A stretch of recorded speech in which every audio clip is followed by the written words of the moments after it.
హైదరాబాద్లో రేపు జరగబోయే గణేష్ నిమజ్జనం కొరకు అన్ని ఏర్పాట్లు సిద్ధం చేశామని నగర పోలీస్ కమిషనర్ సివి ఆనంద్ వెల్లడించారు. అన్ని చోట్ల పటిష్టమైన పోలీసు భద్రత ఏర్పాటు చేశామని సిపి అన్నారు. ఈ నిమజ్జనం సమయంలో మొత్తం 30,000 మంది పోలీసులు షిఫ్ట్లో ఉన్నారు. 100 సీసీ కెమెరాలున్నాయి. అదనంగా 250 సీసీ కెమెరాలు కొన్నాం. 6 డ్రోన్స్తో గణేష్ నిమజ్జనం పర్యవేక్షిస్తామని సిపి అన్నారు.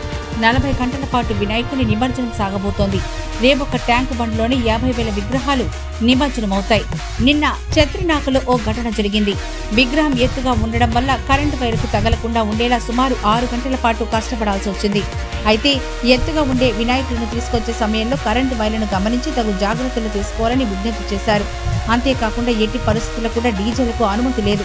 గత సంవత్సరం డీజేల కారణంగా చాలా మంది చనిపోయారు.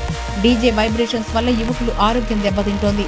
భాగ్యనగర్ గణేష్ ఉత్సవ సమితి కూడా డీజే వద్దంటే ఒప్పుకుంది. ఇందులో మతం అనే అంశమే లేదు. పూర్తిగా ప్రజల ఆరోగ్యాన్ని దృష్టిలో పెట్టుకుని చెప్తున్నామంటూ సిపి అన్నారు. హైదరాబాద్ గణేష్ నిమజ్జనం రేపు ఉదయం 6 నుంచి మధ్యాహ్నం 1:30 వరకు అయిపోయేలా చూస్తామని అన్నారు. సౌత్ జోన్ విగ్రహాల తరలింపు మాకు అత్యంత ప్రాధాన్యత. ప్రతి ఒక్కరూ నిదానంగా గణేష్ నిమజ్జనం చేసి సురక్షితంగా వారి వారి గమ్యస్థానాలకు చేరుకోవాలని హైదరాబాద్ సిపి సివి ఆనంద్ విజ్ఞప్తి చేశారు. మరోవైపు మెట్రో రైలు సమయాన్ని పొడిగించింది. తొలి ట్రైన్ రేపు ఉదయం 6 గంటలకు, చివరి ట్రైన్ అర్ధరాత్రి 1 గంటకు అన్ని టెర్మినల్ స్టేషన్ల నుంచి బయలుదేరుతాయని తెలిపింది.